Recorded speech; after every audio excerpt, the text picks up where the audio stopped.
दोस्तों, आदमी दिल का सुनता है, दिमाग से काम लेता है, लेकिन अंतिम में बेचारा को वही करना पड़ता है जो बीबी कहती है। कपिल सर, एक ससुर जी ने अपने दामाद से पूछा कि दामाद जी, 5 साल में 5 बच्चे, ये क्या है? तो दामाद जी बोले, ससुर जी, मैंने तो आपको शादी के टाइम ही कह दिया कि मैं गरीब जरूर हूँ, लेकिन आपके बेटी का पेट कभी खाली नहीं रहने दूंगा। क्या सोच है रे तेरी, मानना पड़ेगा। विदाई के समय में दुल्हन ने अपने पति से कहा, देखिए आज आपकी वजह से मेरे पूरे घर वाले रो रहे हैं। तो पति बोले, नहीं नहीं पगली, अरे ये तो रस्म है।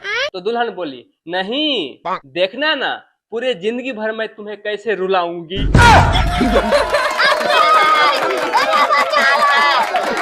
अजय सर, लड़कियों से कभी प्यार नहीं करना चाहिए, क्योंकि दिखती है हीर की तरह, लगती है खीर की तरह, दिल में चुभती है तीर की तरह, और डार्लिंग अंत में छोड़ जाती है फकीर की तरह।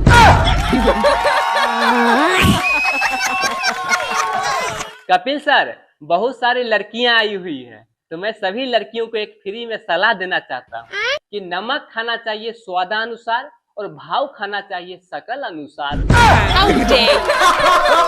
क्या जोक मारा भाई। अक्षय सर, जमाना बहुत बदल गया है। पहले जब इंसानों को चोट लगता था तो हल्दी लगाता था, लेकिन अब चोट लगता है तो व्हाट्सएप पे स्टेटस लगाता है। बात तो सही है। अजय सर, इतिहास गवाह है कि महाभारत के करण के बाद एक वकील ही ऐसा आदमी है कि पूरी तरह से जानता है कि आप गलत हैं, फिर भी आपको जिताने के लिए जी तोड़ प्रयास करता है।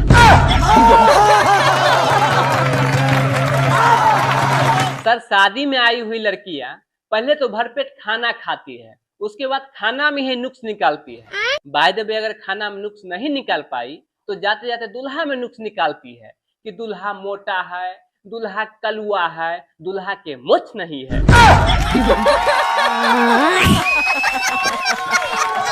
कपिल सर, शादी में दुल्हन को स्टेज तक पहुंचाने वाली लड़कियां अपना पैर कदम कदम पे ऐसे रखती है जैसे कि पैर रखते ही बम विस्फोट हो जाएगा।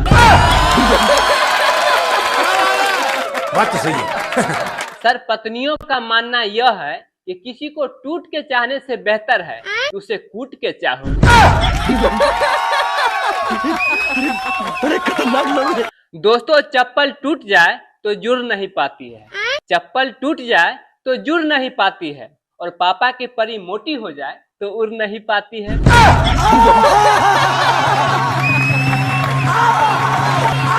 पहले मुझे घूमने का बहुत शौक था, फिर मेरा शादी हो गया, उसके बाद जिंदगी ने ऐसे ऐसे घुरान घुराया कि सारा शौक ही खत्म हो गया। ऐसा मत करो मेरी जान, लाइफ में कुछ अच्छा करो यार। सर, अगर आपका हाथ पकड़ के कोई चलने वाला ना हो तो आप परेशान ना होइए। क्यों? आप अपना हाथ जेब में रखकर भी चल सकते हैं।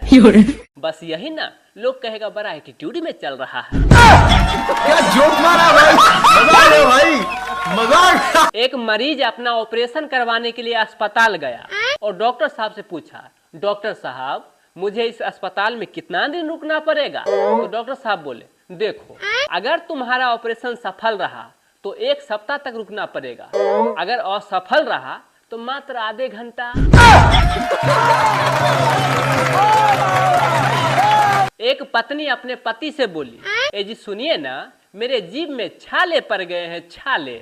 तो पति बोले, ये तो होना ही था, अरे कभी तो अपने जुबान को आराम दो, हमेशा चे चे जो करते रहती हो।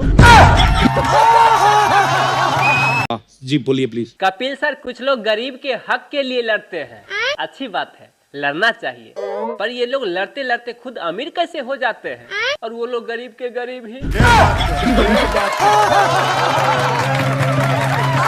अजय सर, घर में झगड़ा होने के बाद पत्नी पति के सामने से ऐसे गुजरती है जैसे कि लोकल ट्रेन के सामने से राजधानी एक्सप्रेस गुजर रहा हो।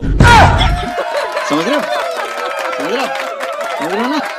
सर, घर में सामान रखने का बहुत सारा जगह होता है, लेकिन मेरे सर पे रख दो, ये पत्नी का फेवरेट जगह होता है।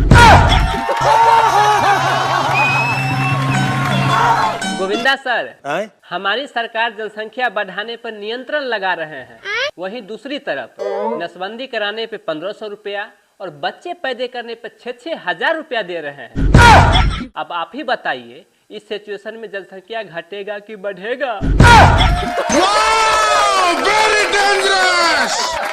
कपिल सर, हम मिडिल फैमिली वाले लोगों के लिए तो मौज ही मौज है। चाहे आईफोन का दाम बढ़ जाए, चाहे एरोप्लेन के टिकट का दाम बढ़ जाए, हम लोग को घंटा फर्क पड़ने वाला है। कितने तेजस्वी लोग हैं हमारे पास, कितने शानदार विचार रखते हैं। एक भिखारी एक मैडम जी से 20 रुपया मांगा आइसक्रीम खाने के लिए, तो मैडम जी बोली, अरे आइसक्रीम तो मात्र 10 ही रुपया मिलता है। तो भिखारी बोला, मैडम मुझे भी पता है, लेकिन साथ में गर्लफ्रेंड भी है।